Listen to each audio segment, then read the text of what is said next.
मुंबई के जिला सहकारी बैंक में सबसे बड़े लोन घोटाले का पर्दाफाश हुआ। माना जा रहा है कि लोन का एक घोटाला 500 करोड़ रुपए का है।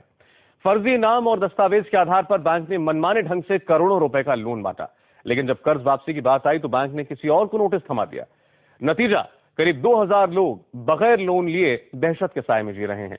मुंबई से सुधीर शुक्ल और इकबाल ममदानी की यह खास रिपोर्ट। मुंबई में बैंक का सबसे बड़ा फर्जीवाड़ा।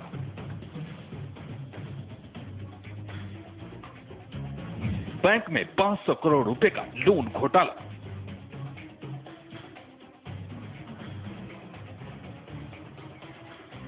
अगर मुंबई के बैंकों में आपका अकाउंट है तो आज से होशियार हो जाइए, क्योंकि आपके नाम और पते पर बैंक से कोई और लोन उठा सकता है और आपको लोन चुकाने के लिए बैंक और पुलिस के चक्कर काटने पड़ सकते हैं। जी हाँ, कुछ ऐसा ही लोन फ्रॉड सामने आया है माया नगरी मुंबई में, जहां एक दो नहीं बल्कि पूरे 500 करोड़ का लोन का फर्जीवाड़ा हुआ है।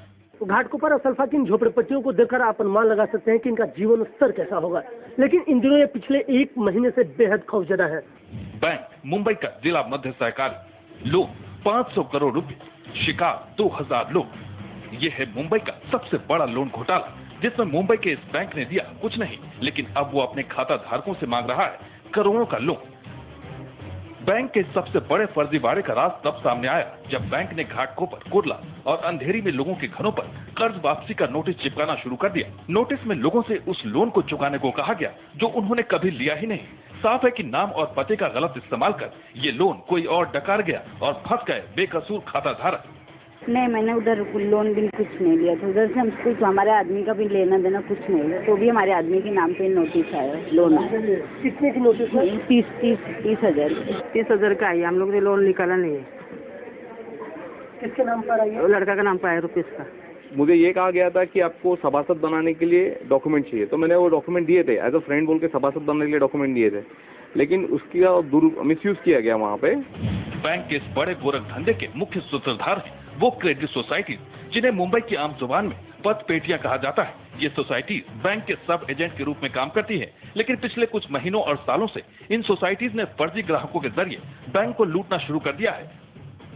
फर्जी दस्तावेज, फर्जी फोटो, फर्जी राशन कार्ड और नकली गवाह की मदद से ये पत पेटियां बैंक से करोड़ों के लोन इशू करवा चुके हैं। माना जा रहा है कि लोन के इस रैकेट में 72 क्रेडिट सोसाइटीज शामिल हैं, जिन्होंने अब तक 2000 लोगों के नाम और पते का गलत इस्तेमाल कर Mumbai district central cooperative bank को करोड़ों का चूना लगा दिया है। ये बहुत बड़ा स्कैंडल है कि ये लोग है ना, ये हमारे डॉक्यूमेंट्स उसको, उसका डॉक्यूमेंट्स इसको।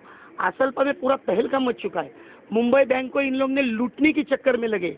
ये बोलते हैं कि मुंबई बैंक को लूट के ही छोड़ेंगे, और मुंबई बैंक के कोई चेयरमैन इसको कोई दाद नहीं दी, क्योंकि बोलते कि सबको हम लोग ने मैनेज किया है।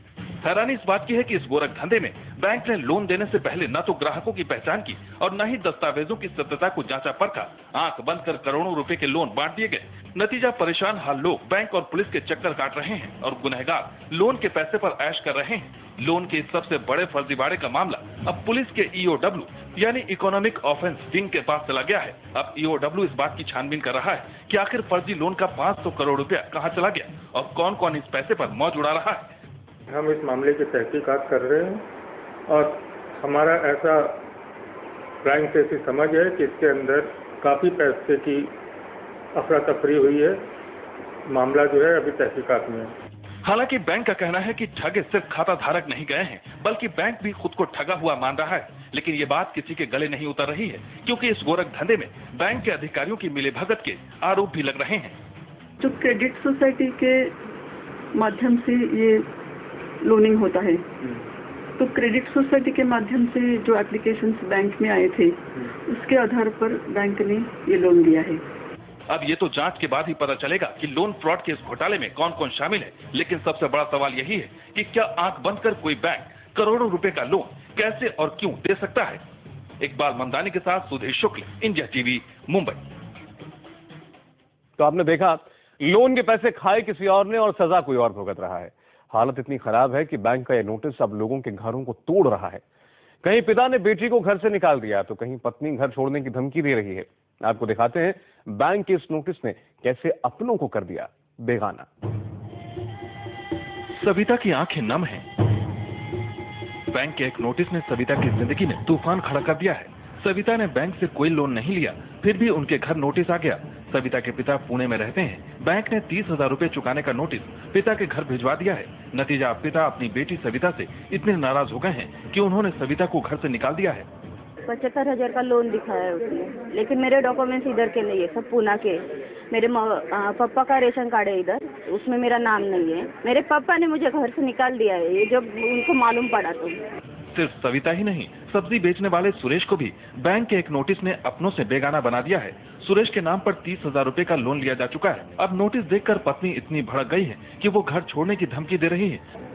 मेरे नाम पे 30,000 रुपया महानगर पतपेड़ी का कर्जे का लेटर मेरे औरत के हाथ में जैसे आया, मेरी औरत मेरे को बोलने लगी, ये पैसा तूने किसको ला के दिया, ये पैसा कर्जा लिया।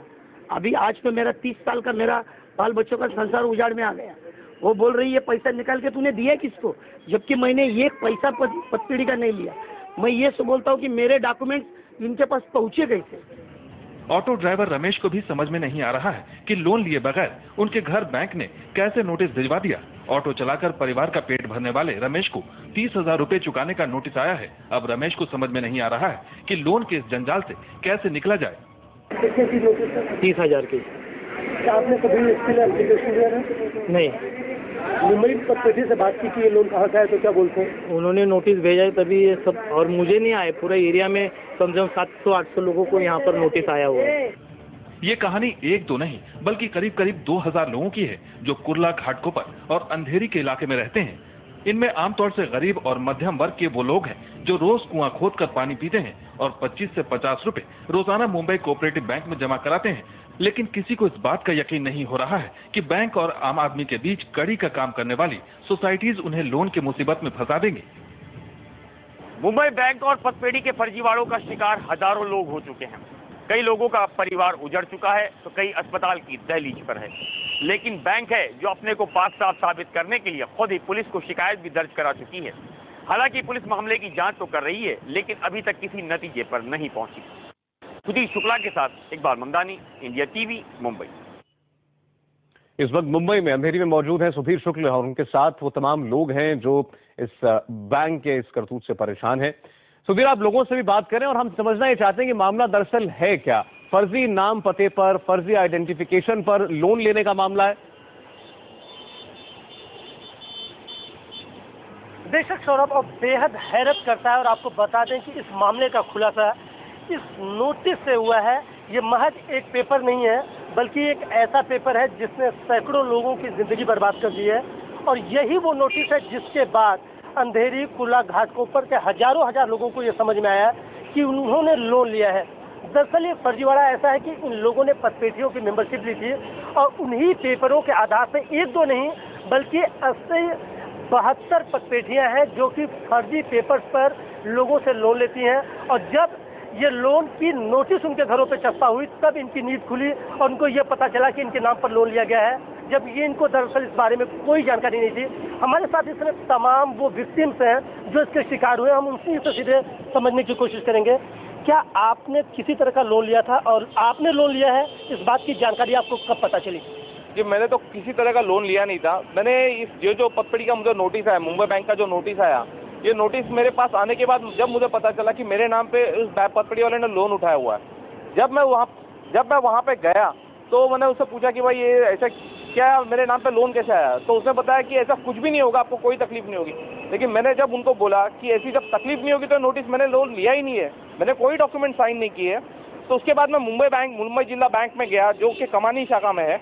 वहाँ पे जाके मैंने उनको बोला कि ये मेरे नाम पे जो नोटिस आया हुआ है किस तरह का नोटिस है, मुझे बताओ कि मेरे नाम पे कितना लोन है।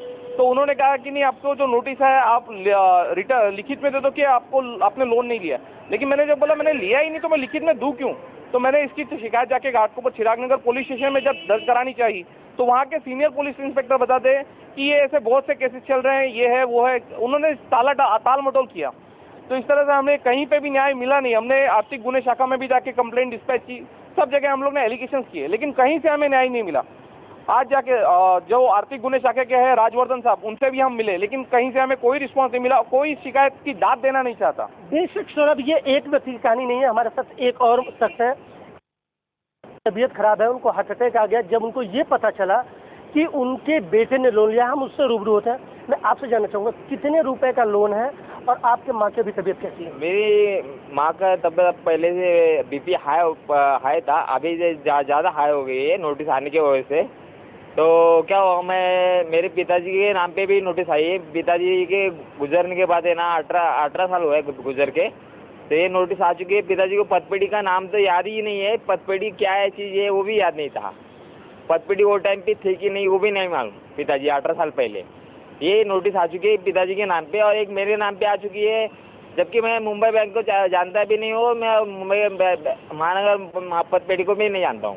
सौरभ, मैं दर्शकों को समझाना चाहूँगा, ये बता रहे हैं कि इनके पिताजी 18 साल पहले मर गए हैं, लेकिन जो नोटिसें दो दी गई हैं एक इनके नाम पर है और दूसरा 18 साल पहले गुजर गए इनके पिताजी के नाम पे है। हम और आपको एक हैरतअंगेज बात बताएं कि एक ऑटो रिक्शा वाला है जिसकी कमाई कितनी होगी इसका अंदाजा आप लगा सकते हैं, लेकिन उसके नाम पर 5.5 करोड़ का कर्ज लिया जा चुका। हम उन शख्स के पास जानना चाहेंगे, आपसे जानना चाहेंगे कितने का लोन लिया गया है ऑटो वाले ड्राइवर के नाम पर? ऑटो वाला रिक्शा ड्राइवर है सुधाकर फोन पे करके, उसके नाम पे कम से कम 5.5 करोड़ रुपए का लोन लिया गया है, जबकि उसका ना खुद का कोई रिक्शा, सिर्फ पे रिक्शा चलाता है। आपके नाम पर कितने लोगों का लोन है, कितने परिवार का? मामला मेरे ख्याल से आपने जितने लोगों से बात की उसके बाद बहुत साफ है, धोखाधड़ी का मामला है। अब इसमें गलती बैंक की रही या बीच में किसी ने इन लोगों को धोखा दिया, इनके कागजात का फायदा उठाया, ये पुलिस जांच का विषय है। लेकिन हम उम्मीद करते हैं कि इसके तह तक पुलिस जल्द से जल्द पहुंचेगी। शुक्रिया आपका। बरेली के सांसद प्रवीण ऐरौन कांग्रेस सांसदों की हो रही मीटिंग में शामिल नहीं हुए हैं। आखिर क्या है प्रवीण की नाराजगी की वजह, आपको बताएंगे एक ब्रेक के बाद। लेकिन आपको दोपहर 1:30 बजे हम दिखाएंगे हिंदुस्तान की $1 मिलियन बेबी।